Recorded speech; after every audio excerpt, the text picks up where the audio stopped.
Thank you very much. Thanks for organizing the seminar, and thank you the audience for attending. So let me share the slides. Okay, can you see the slides? Yes. Okay, so yeah, let me start with the motivation of the paper. So in this paper, I address a very well known question in the literature, which is what is the impact of foreign born workers on the labor market. But I add a new, well, a less understood channel, which is what is the impact through or during a recession. So I claim that this is a very relevant question as many countries, for instance, I highlight here Spain because I'm going to focus my calibration exercise in Spain, but also there are also other countries, for instance, Italy or US, that experience large immigrant inflows before the Great Recession took place in 2008. And despite the relevance and these experiences, to the best of my knowledge, this is surprising that still the literature has mainly, or to be more precise, the macro literature that address the question on the impact of immigration on the labor market has mainly focused on a stationary environment. By stationary environment, I mean steady state comparisons. And therefore, by construction of the framework, we are basically ignoring channels that through which immigrants may affect the labor market, which don't show up or don't appear in a steady state comparison. So therefore, the goal of the paper is gonna be to construct a framework that allow us to quantify by how much the native unemployment rate would have increased during the Great Recession in the absence of the pre-crisis immigrant influx that we saw in these countries. Just to be a little bit more precise with respect to what I do in the paper, the paper is divided in two parts. In the first part, I provide empirical evidence and I document that the study of the question during the recession is important because we saw that during the Great Recession in Spain, immigrants and natives performed very differently during the crisis. I'm gonna show. So here I'm not gonna show the empirical evidence, but just to summary, what I saw in this part, I document that job finding, so labor market flows, job finding rate, so the probability of finding a job, and the job separation rate, the probability of losing a job, was more affected for immigrants than for natives. And the second piece of evidence that I highlight in the paper is that also the foreign flows, so the probability of moving out of Spain, was more responsive for immigrants than for natives. This is a well understood fact that immigrants are more mobile, but here I stress that not only internal mobility but also international mobility was more responsive for foreigners in Spain.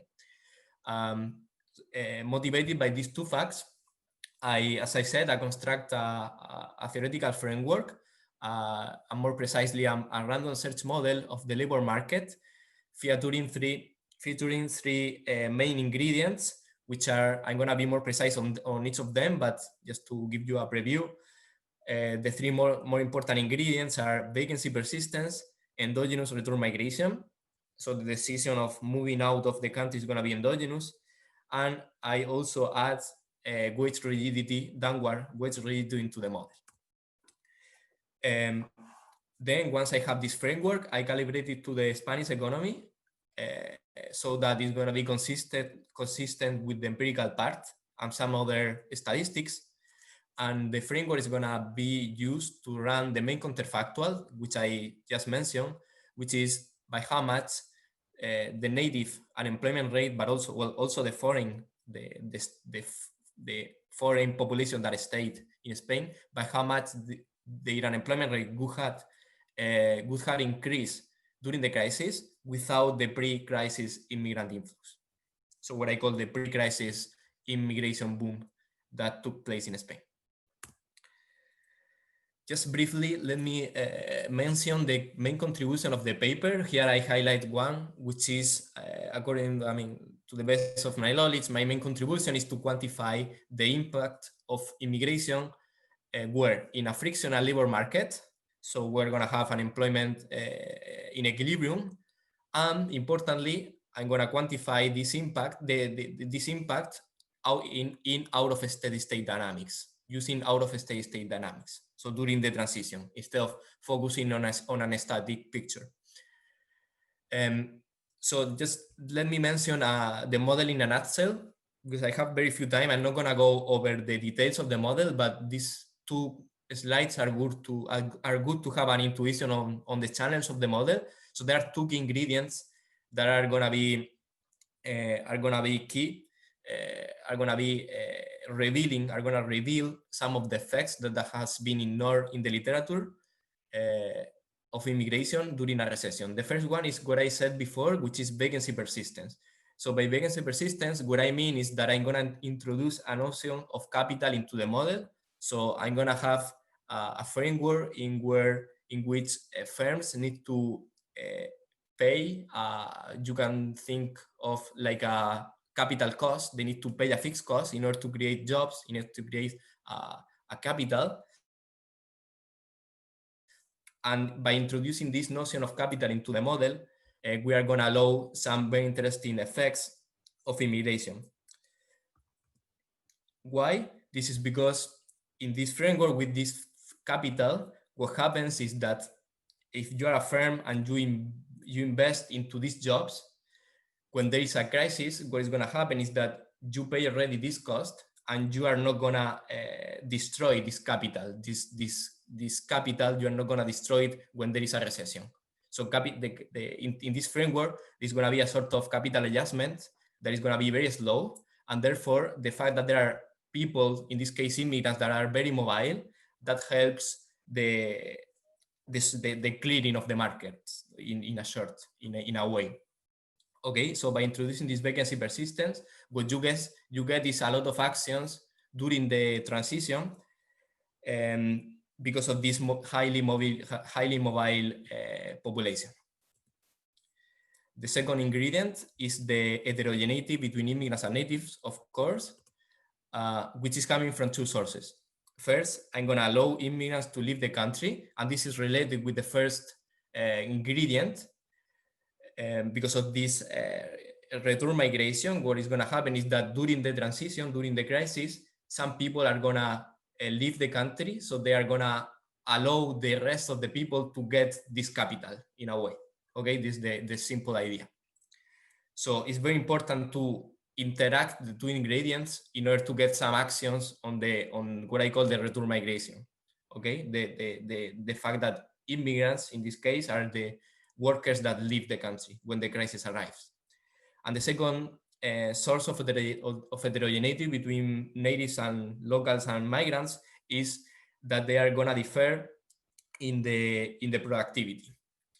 So this is going to be a little bit problematic, but I need to calibrate differences in wages. I'm going to propose two alternatives. The baseline alternative is that I'm gonna allow immigrants and natives to differ with respect to the productivity. Okay, and that's gonna pin down wages in a robustness check. I'm gonna allow for a different strategy, and I'm gonna pin down these wages, these differences in wages, by allowing for differences in wage bargaining. Okay, but irrespectively of the two strategies, I'm gonna show that during the recession, the effect of immigrants is the same. Okay, but I allow for these two alternatives. So these are gonna be the three channels that are gonna appear in the model. Let me just briefly introduce the three of them. These are the three channels through which immigrants affect the labor market during a recession. The first one is the job creation effect. This is very simple and you are gonna understand very easily. So this is the effect that is coming through the fact that immigrants and natives are different workers, because they have these differences in the productivity, but also because the immigrants can leave the country. So this is there are different sources of heterogeneity between immigrants and natives, and therefore a labor market with more or less proportion of immigrants is going to have a different job creation incentives, okay, because the workers are different. And this is coming from the fact that firms open jobs depending on the expectation of making profits, and that of course is different when there are more or less immigrants. So there's this one question.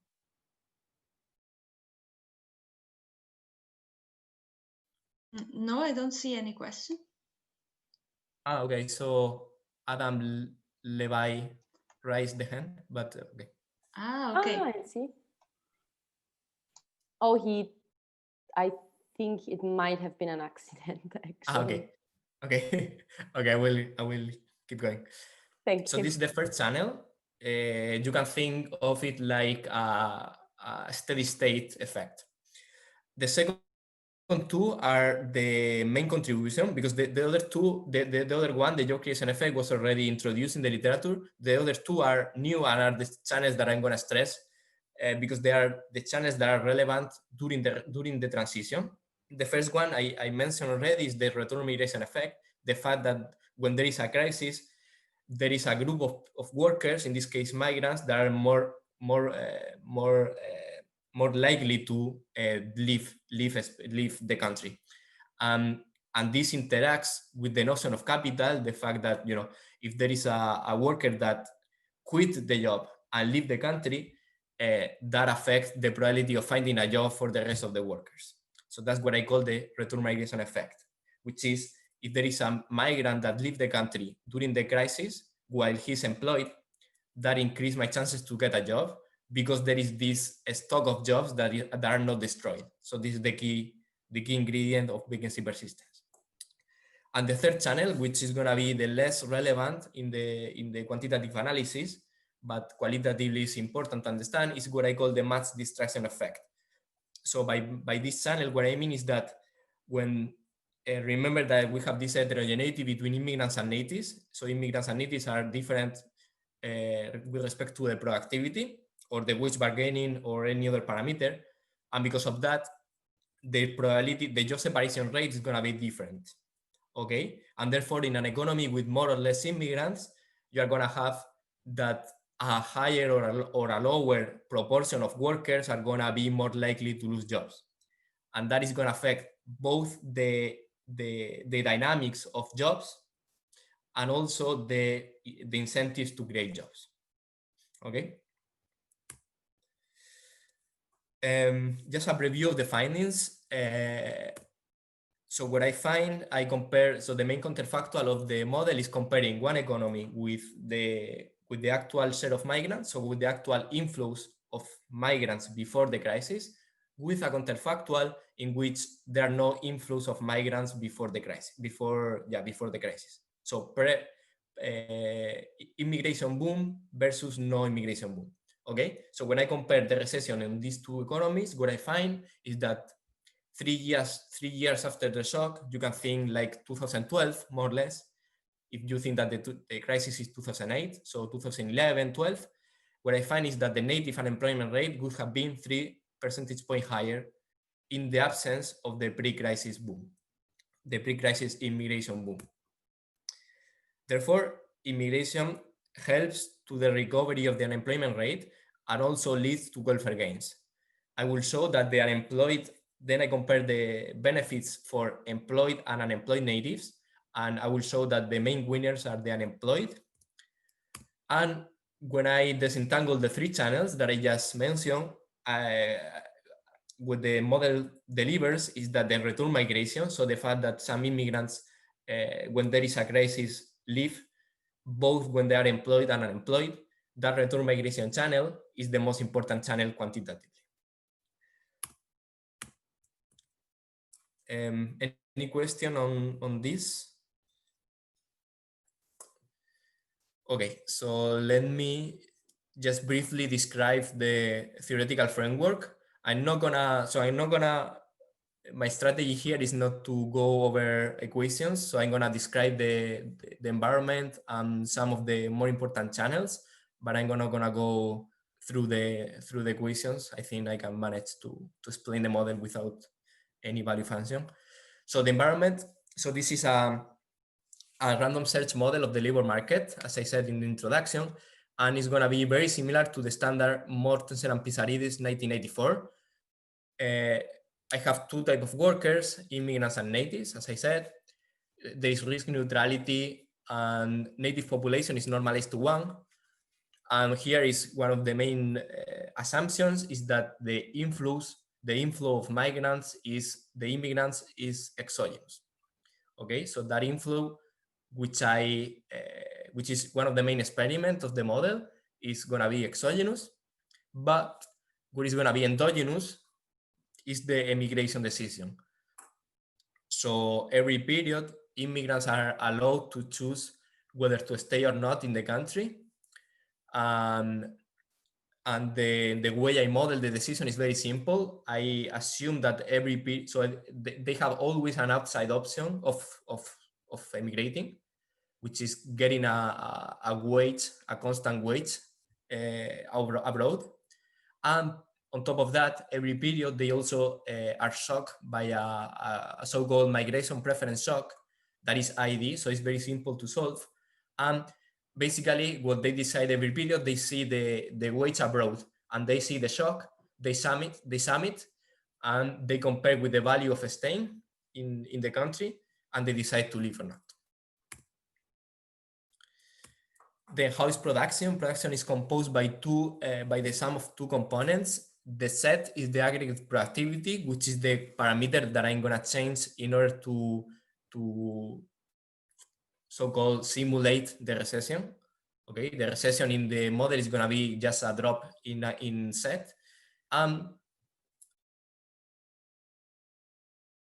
Parameter idiosyncratic productivity X, which is what is known as the match quality. Okay, so this match quality is, I was saying before, where is coming the heterogeneity in the productivity of immigrants and natives.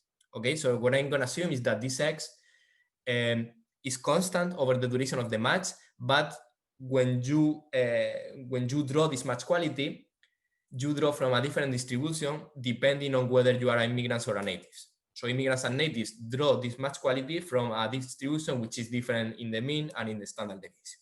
Okay. Just some details that are not very important. Now, super important is the weight setting of the model. So let me first say that, so this model, as I said, is going to be solved first in the pre-crisis period, which is going to be a steady state. Well, not really, but I'm going to be more clear, but basically the model is going to be solved in a steady state and during a transition. Okay. So I'm going to assume that in a steady state, the wages are not bargained, but during the transition and in the final steady state, there is wage rigidity. Okay, so I'm going to assume a very extreme setting of wage rigidity, which is I'm not going to allow wages to change once the aggregate productivity drops. Okay, basically the recession arrived, and first of all, nobody expected, so it's an MIT shock. And secondly, nobody expected that if that happened, if that unexpected shock would happen, nobody thought that it couldn't be possible to change wages. Okay, so the Great Recession is a drop in aggregate productivity, which is unexpected, plus a shock, which is that you cannot change wages. Okay. So the way I justify this assumption is that there is evidence, empirical evidence of downward wage rigidity in Spain during the Great Recession, both for immigrants and for natives. Just two more slides on the framework. Search is random, so this is a very important assumption also. So since search is random, for those that are not very familiar with the literature, but probably you know because it's quite standard. By this assumption of random search means that immigrants and natives search in the same market. So there is only one labor market in which immigrants and natives compete. And also importantly, firms, when they decide to open a job, they don't open a job for an immigrant or for natives. They just open a job, and then they might fill it with an immigrant, with a migrant, or with a native. Okay. The matching function is standard Cobb-Douglas with the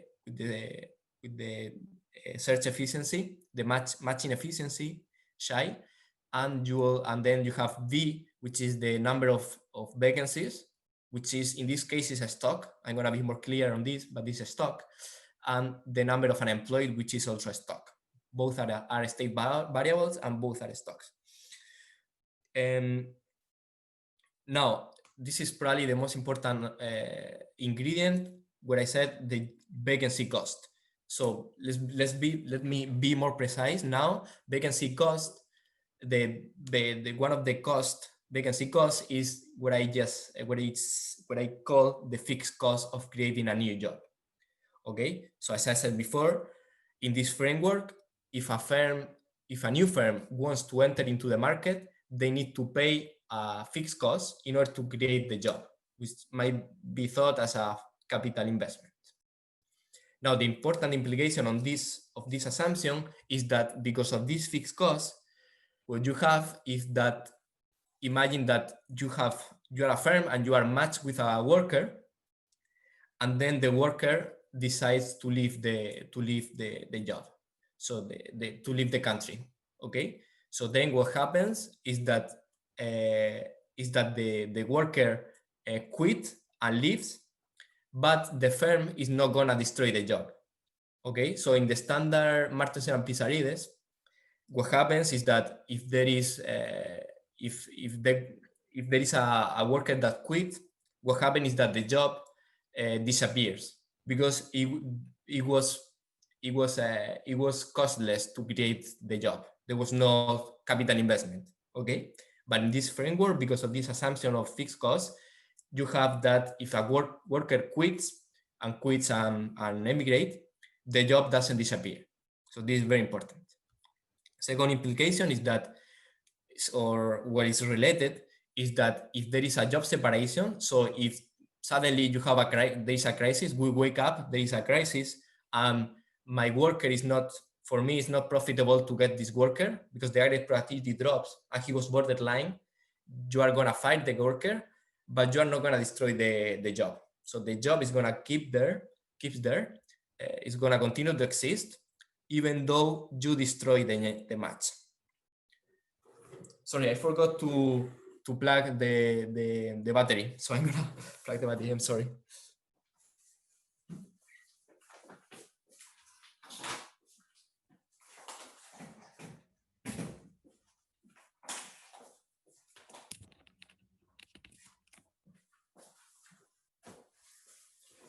Okay, sorry. And the last implication of the fixed cost is that there is gonna be job creation. So there are gonna be new matches. So there is gonna be workers that find jobs, even when there is no job creation.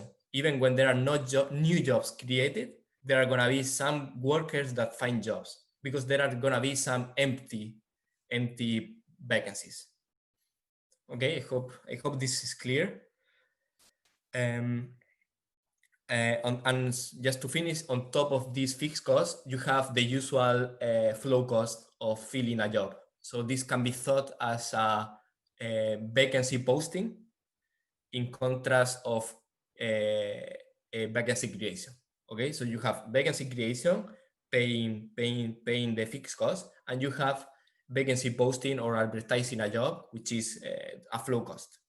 Okay. And last, so I already mentioned that there is a channel through which matches are endogenously destroyed. Okay. Then there is also a source of match distraction, which is when the employed decide to leave. And then the last one is exogenous job separation, which is when the vacancy is just is obsolete. Okay, so the vacancy is destroyed. So in the first two, in the endogenous job destruction, in both cases, as I said, in both cases, the capital doesn't disappear. Okay, so if you fire the worker, or if the worker emigrates, so quit the job and emigrate, the job is not destroyed. While for the exogenous separation, the job disappears. Ismael? Okay. Yeah. May I just ask you a question? So in this case, the total number of jobs is not fixed, but it can change if the job creation is smaller than the job separation? Yeah, well, so what is important here is, and related to that comment, is that here the total amount of jobs is gonna be a stock. So it's because in the standard Mortensen and Pizarrides, what you have is that every period there is the free empty condition, and then the vacancies are decided. So firms decide how many vacancies there are gonna be in that period. However, in this framework, the vacancies are accumulated, sort of. So there's gonna be a law of motion for the jobs, and that is what is super key to understand why in the crisis we are gonna see that there are no new entry, so there are no job creation. Nobody's gonna pay the fixed cost, but at the same time, because there are some people that are living in Spain or living the country, there are gonna be some match creation. Okay, and that's why in this framework it's super important to have a very mobile worker. Okay. Thank you. No problem. Thanks to you. Let me. Okay. So how much time do I have? More? 10 minutes, more or less. 10 minutes. Okay. Okay. So simulating there. So now I'm gonna enter into the solution of the model. So as I said, first of all, I'm gonna solve a steady state, and then I'm gonna drop the aggregate productivity and solve for the transition.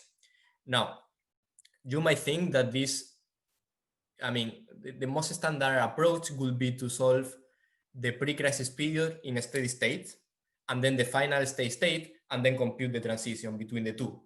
So that would be very simple, and it would be wonderful. The main problem is that if you do that, what you assume implicitly is that right before the crisis or right before the shock, you are in a steady state. Okay. Now what happens? The problem is that right before the steady state, right before the crisis in 2008, what Spain was experiencing, but also other countries were experiencing, is much more inflows than outflows, foreign inflows than outflows. So basically, the share of migrants was increasing during the period. Okay. So assuming that is a steady state is not a good assumption, because you might, for a steady state, you need that the distribution of foreigners is stationary. So basically, you need that inflows and outflows are equal, and that is not going to happen. It was not happening in 2008. In order to solve for that, what I do is I go back some years ago. In the Spanish case, I go back to the beginning of 2000, where what is called the immigration boom didn't take place yet. So in 1999, basically the share of migrants was very low, and therefore you might think that is a steady state. Also, the labor market flows were pretty steady, unemployment rate. So basically that is a good assumption. And in order to account for the increase in what I need at the end is to understand the effect of the high inflows of migrants. So what I do is I simulate the model by throwing in the actual inflows of migrants during the period until I reach 2008. So basically from 1999 to 2008, the only thing I do in the model is to increase exogenously the inflows of migrants. Then I stop the simulation, I drop the aggregate productivity, and I solve for the crisis. And I compare that economy with the immigration boom with an economy where I don't simulate this pre-crisis immigration boom. I hope this is clear. So just graphically, this is the figure. So in the continuous line, this is so what I'm plotting here is the time with and the share of migrants. So the continuous line is the baseline. So the actual influx of migrants through, the economy where I simulate the actual influx of migrants. So the share of migrants increases. And the dotted line is the counterfactual, in which through the 1999 to 2008, there are no immigrants coming. Okay, so basically I'm gonna compare these two economies in the Great Recession. And sorry, why do the share of immigrants increases after the crisis in the no immigration case? That's a good point. So this is because where I want to isolate is the effect of the pre-crisis inflows. And therefore, in both economies after the crisis, I'm simulating the same inflows. And therefore, in both economies, the same amount of people are entering. However, in the baseline, there are more immigrants. And therefore, the fact that there are more inflows, the fact that there are inflows during the crisis doesn't affect, because there are more that are leaving. However, in the counterfactual, there are very few immigrants, so very few are leaving, but still there are some inflows, and that's why it increased. Okay. You see? Yeah. Okay. Okay, so the calibration, I'm gonna be very fast. Just let me highlight one of the key parameters of the model. So if you can see, can you see my pointer here? Yes, no? Okay, so if you can see these mu's, this mu n and mu m is the mean match quality. Okay, so this is delivering these are the parameters that are pinning down the wage premium between immigrants and natives.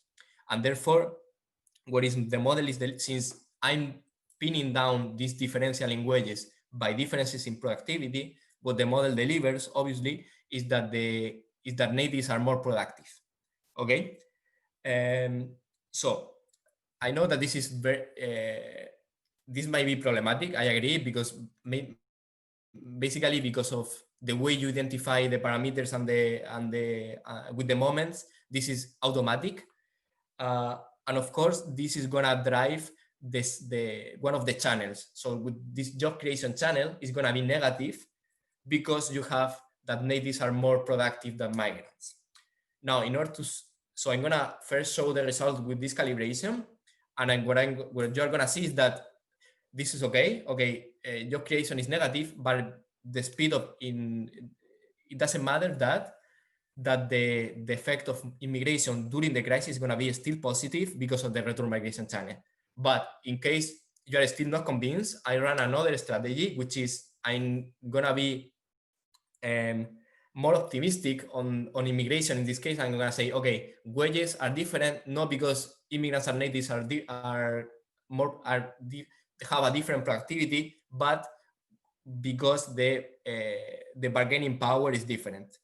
So if you do that strategy, the job creation effect becomes positive. So more migrants affect positively the creation of new jobs, but still, again, in the crisis, the effect is very small compared to the return migration. So all the discussion is just to say that this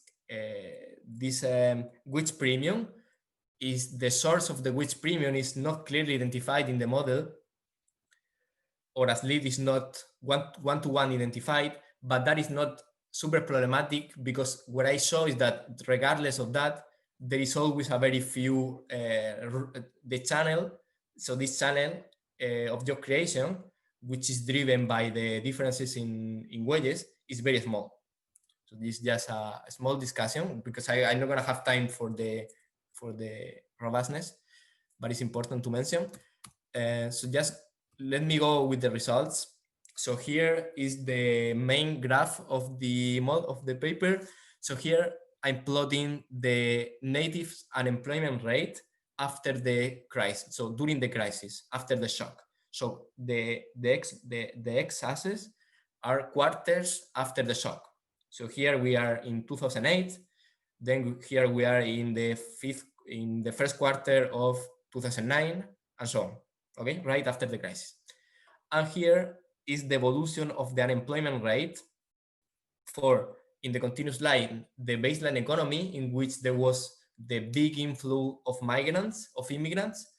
So there is, so the continuous line is the economy with the high share of migrants, and the dotted line is the counterfactual in which there was no influx of migrants during the boom.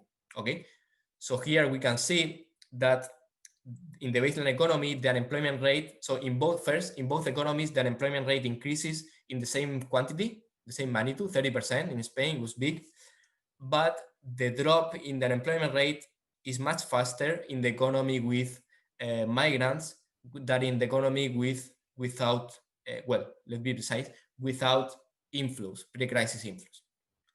Okay, and quantitatively, the difference, the highest difference is reached here is around 3 percentage points. So basically, if you remember these channels that I was mentioning at the beginning, what this figure implies is that there are two channels that are positive.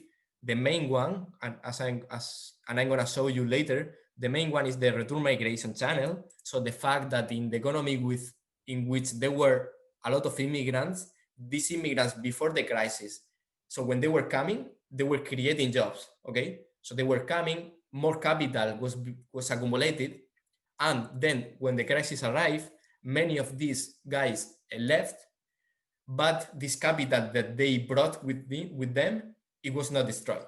So this is the story behind all the maths and all the figures and all the equations. Okay, so the intuition is that in the economy with the influx of migrants, more capital is accumulated, and this capital, when the crisis arrives, is not destroyed. Okay, so unemployment rate increases, but these jobs are not destroyed, and eventually these jobs are going to be used to fill, so this capital is going to be used eventually to fill other matches. So yeah, and I don't have time to show you more like the channels, but let me just explain, just to finish, decomposition experiments that I do with the model. So as I was mentioning all the time that the return migration channel is quantitatively the most important, but in this exercise, I try to quantify that. So what I do is I sequentially switch off each of the channels. So not sequentially, I switch off one of them, each of them, one by one, and I solve the model. Okay, so for example, for the return migration, it's very simple. What I do is I don't allow immigrants to leave the country. So I impose that they stay. Then the other two experiments are a little bit more tricky. I don't have much time to explain, but just the intuition is that for the no-match distraction, what I impose that firms cannot fire immigrants. And for the job creation, what I impose is that the incentives of firms to create jobs is the same in the baseline and in the counterfactual. Okay, so this, yeah, I don't have much time to explain, but just let me show you this figure, which is, I think is nice, that compares the four models actually. The blue line is the baseline model. So this is the same figure as before. So this is the unemployment rate after the crisis for the baseline economy in blue.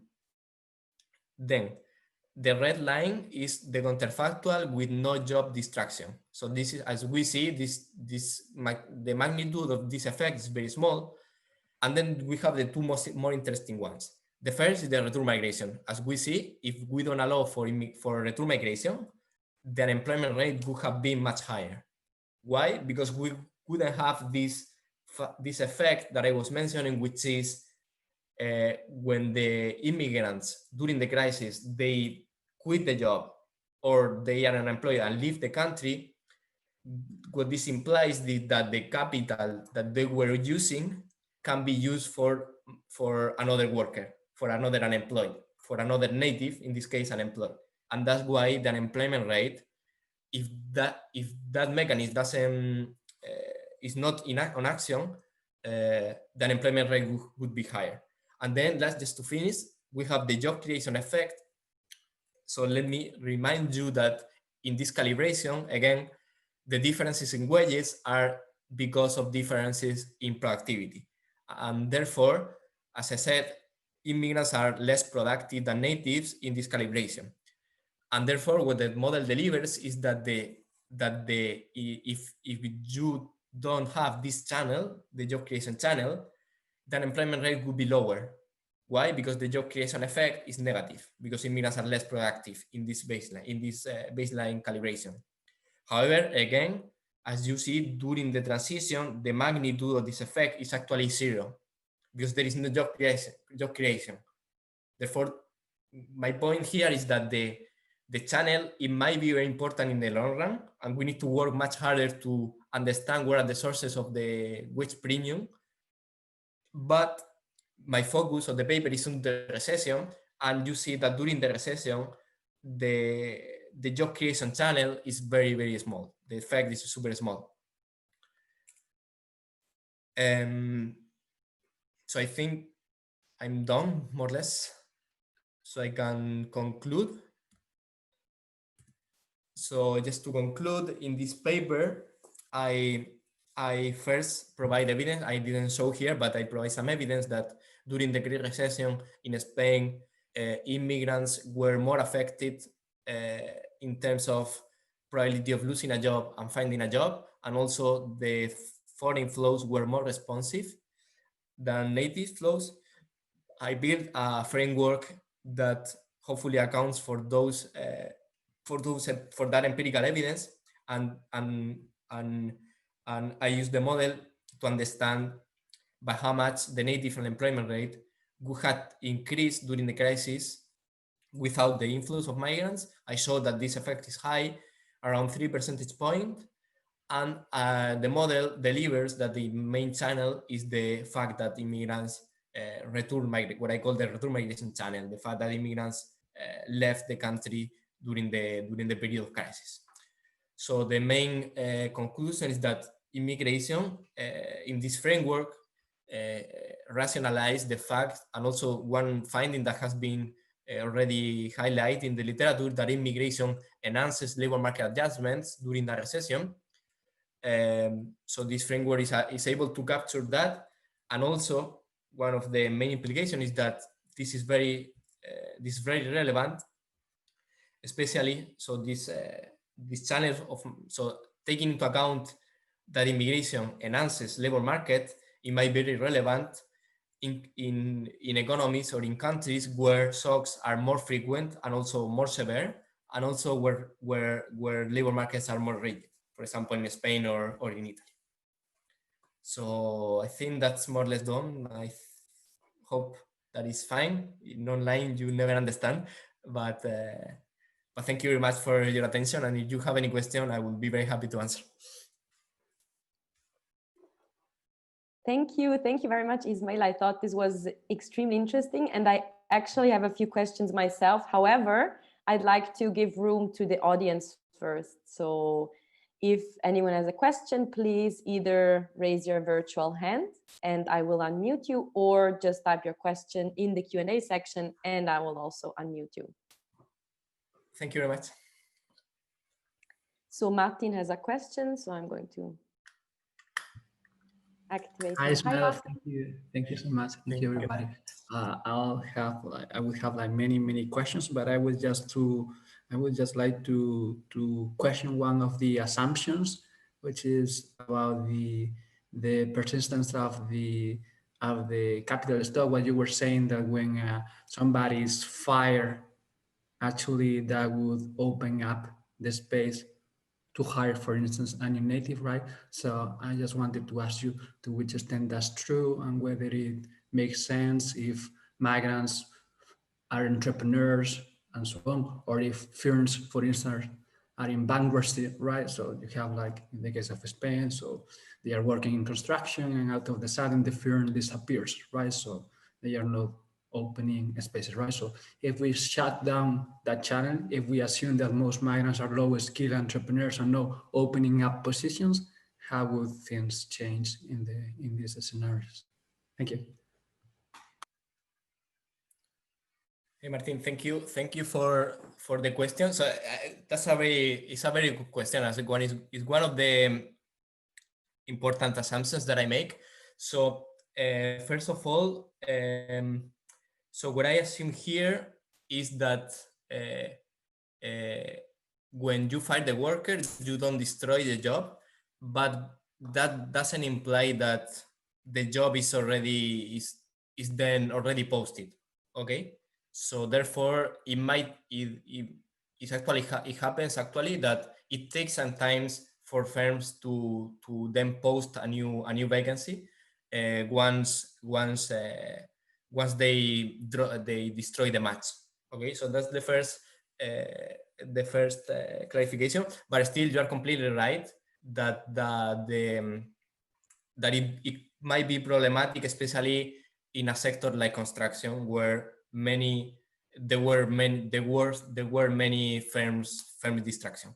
But still, also my claim. So here, this is not a model of one sector. So I think the assumption would be more problematic if I would be modeling only one sector, for example, only construction. But in the framework, I'm also capturing the fact that there was some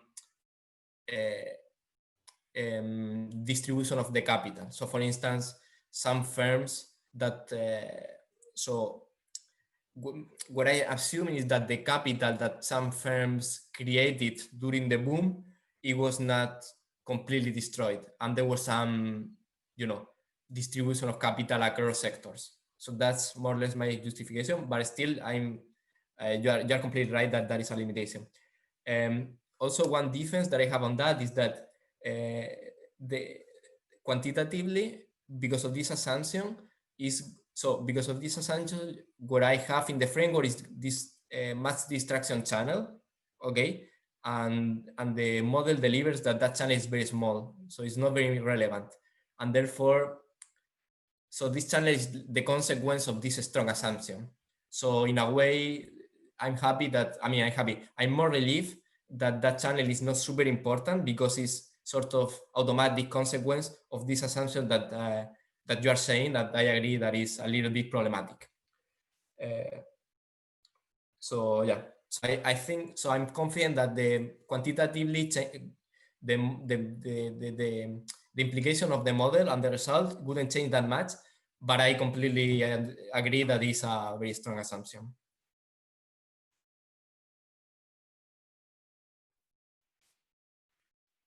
Okay, thank you very much. And let's see if there are other questions. Yes, Joel raised a hand, so please feel free to talk.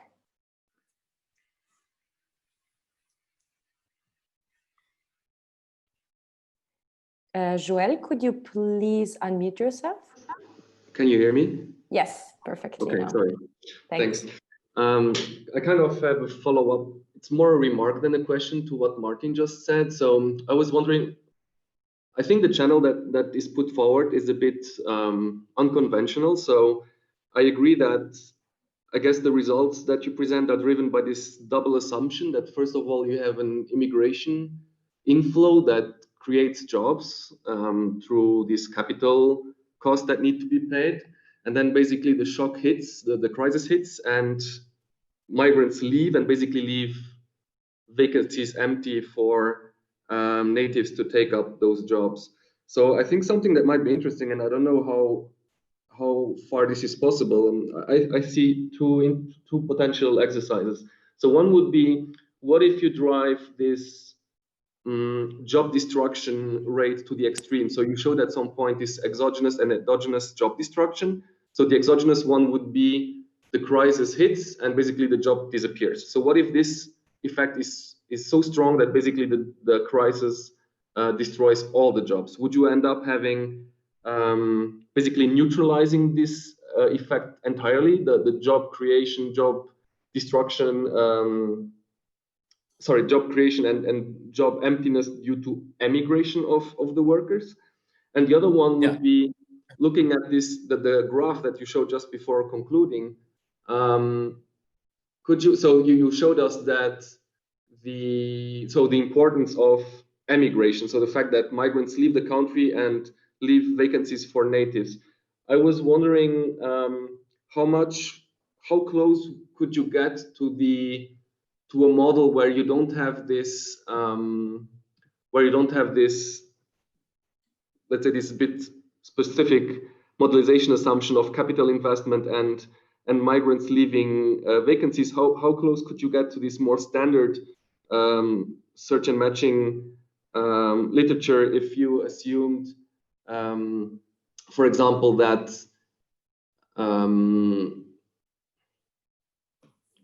so I lost a bit the follow-up of the strategy. Let me come back to this later on. So maybe you can reply to the first comment, if you don't mind. Okay. Okay, thank you very much, Joel. So regarding the first comment, so the answer is very short. So there will be no effect, as you are right. So if there is not, so if capital distraction is full, and actually I can show you that experiment, then there will not be effect of return migration. So you're completely right. I mean, so I'm not, so I didn't enter on that, but this assumption on capital investment, if you want to say like that, so it's motivated also empirically, because of the fact you see, I didn't show here, but the dynamic of the job finding rate, so the probability of finding a job during the crisis. I mean, if you plot that, it has some dynamics. So it's not that suddenly nobody can get a job when the crisis arises. And basically, what you have, if you don't have, what you have in the standard model with all job distraction, when there is so basically when there is a fully adjustment of capital, what you have in this, which is the standard Mortensen and Pizarrides, what you have is that basically there are no transitions. So all jobs are completely adjusted in one period.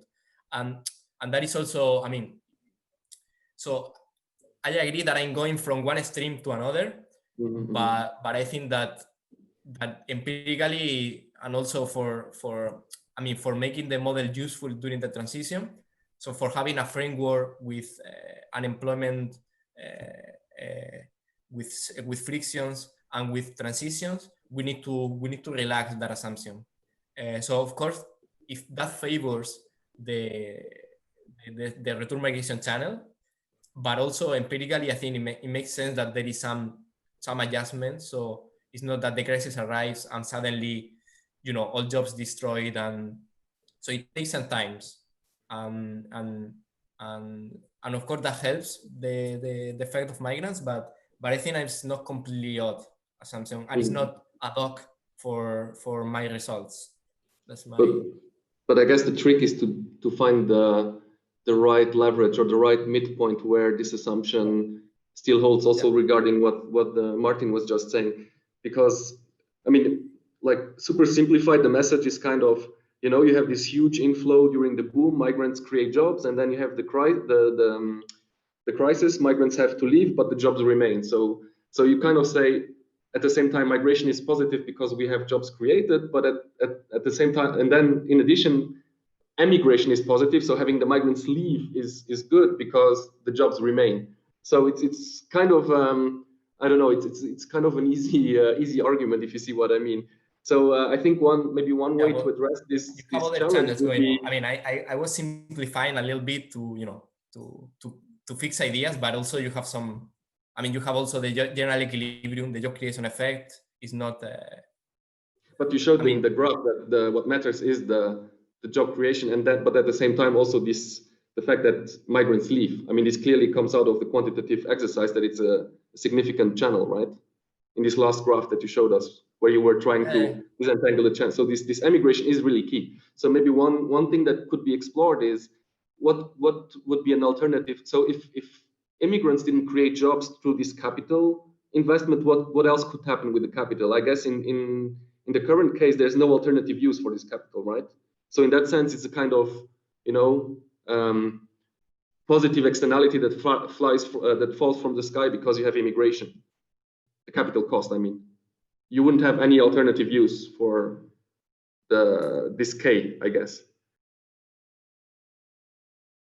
Yeah. So there's no opportunity cost, I mean, to this K for job creation. But anyways, I don't want to monopolize the discussion. We can also exchange further through email if you're interested. So thanks. Thank you. Thanks in any case for an interesting talk. Yeah. So thank you all. We're running a little bit out of time. So what I can suggest is that I'll give you the few informations I wanted to give you. And then if you have more questions or comments for Ismael, you can stay on and actually have a few comments for you as well. So we can continue the discussion afterwards. So I just wanted to let you know that if you would like to present at our seminar, we're still reviewing applications on a rolling basis. We're full for this semester, but we're starting to schedule presentations starting in January and February. So feel free to send us an email. All the information is on our website. And next week, I'm actually presenting my job market paper. My name is not Giuseppe Grasso, I'm Sara Signorelli. And I present my job market papers called Do Skilled Migrants Compete for Native Workers? So I'll be happy to receive you if you're interested. So that's it for today. Feel free to leave. And if you have more questions to Ismael, we're going to continue the discussion. Thank you very much. Does anybody? Yeah, there is Jem who has a question. Hey Ismael. Hi everyone. I was wondering if, because this is also one question I received, and I don't know if you can disentangle it. You know, in Spain, there are many migrants coming from Latin American countries who speak Spanish, right? So their substitutability with the natives could be and is potentially higher. So do you think, and during the crisis, you know, at least the numbers show that like a significant chunk of the emigration was driven by Latin Americans, especially Ecuadorians, who probably arrived in the 2000s, who got naturalized, etc.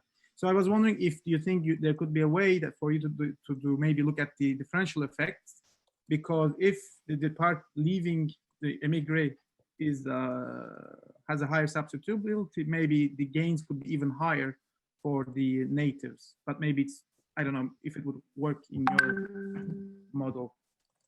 Yeah, thank you. Hey Sam, thank you very much. So in my framework, I mean, as you probably suspect, is I have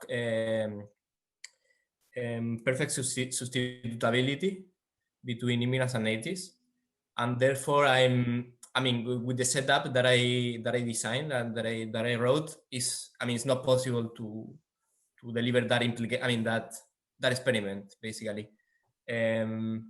So yeah, so I mean, I used that argument that you were mentioning in order to defend my assumption on perfect substitutability. So because this model is for low, so I didn't mention, but it's calibrated to low skill, and therefore low skilled are, you know, there are more reasons to think that they are more sustainable among low skill, but also on top of that, you have the argument that you mentioned about the sharing language. So yeah, but I used that argument in order to defend my assumptions about the perfect substitutability, but that the framework that I have so far, I cannot use it to answer the question that you raised. Yeah. Okay, thank you. Thank you. Thanks to you.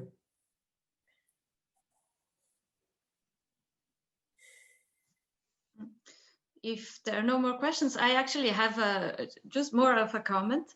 Since basically, if I understand correctly, you start by calibrating the model based on the data from 2000, and then you have the whole first phase where there is the growth in immigration. I was wondering whether you could maybe show that as a first step. I mean, I understand that in your paper, you're mostly interested about the effect of the crisis, but it would be nice to see what is the effect of having more migrants coming in during the boom year, or at least a normal year. And also regarding your counterfactual, so your counterfactual is if there was not this boom in immigration. I was wondering, because then in that case, the economy would have been very different at the moment where the crisis hit. maybe a nice additional counterfactual would be to do it by also bringing in more people, but assuming that they were the same as natives. So you replace the migrants by natives. That would be nice to see the difference. That's a good point. Yeah, this experiment I didn't do it. Yeah, the other one, the other comment so in the paper I show more or less how this, like I compared the two states. So the I compared the really state, the 1999, with the pre-crisis state. So you see more or less like the comparative static of the two. But I know, as you said, I'm not focusing because I might say something, but I wouldn't trust much the implications of the model on that, because also I'm fixing everything equal, but I'm not very comfortable thinking about that exogenous variation as the real exogenous effect of immigration in the boom. But but the other comment I thank you very much. I think I will implement it. Thanks. Yeah, for me, actually, I think the questions I had really go a lot along the lines that were already said by Martin and by Joel before and by Cem. Now it's really more about the group of migrants you're talking about in a way.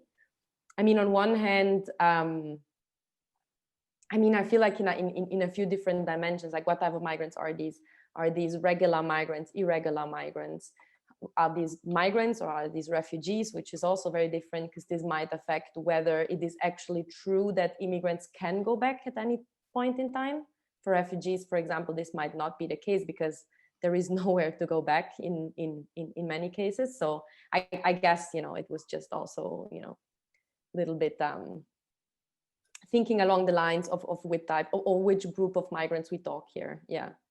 And then also, of course, which sectors they work in, etc. But this has already been discussed.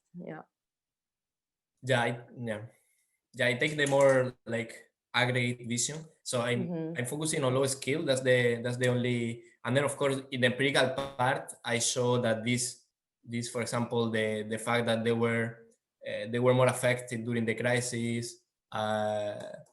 So this is regardless of. So is this controlling for observables? So it was basically happening across sectors and across education levels. So it's a result that is more.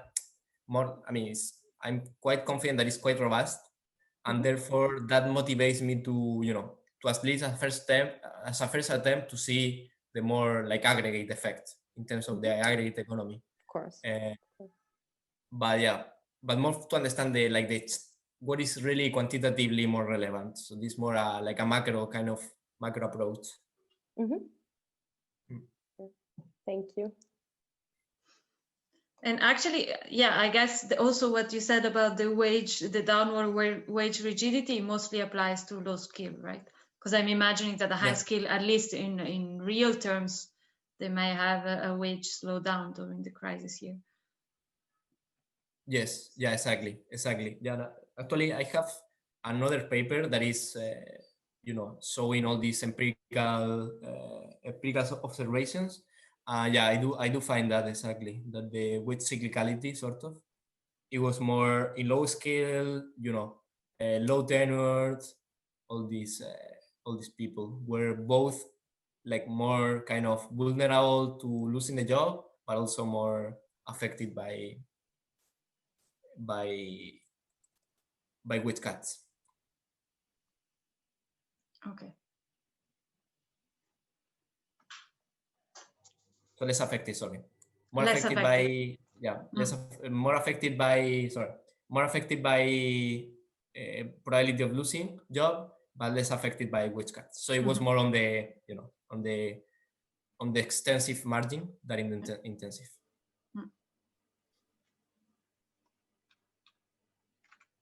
Okay. Are there any other questions from the few people that are still on?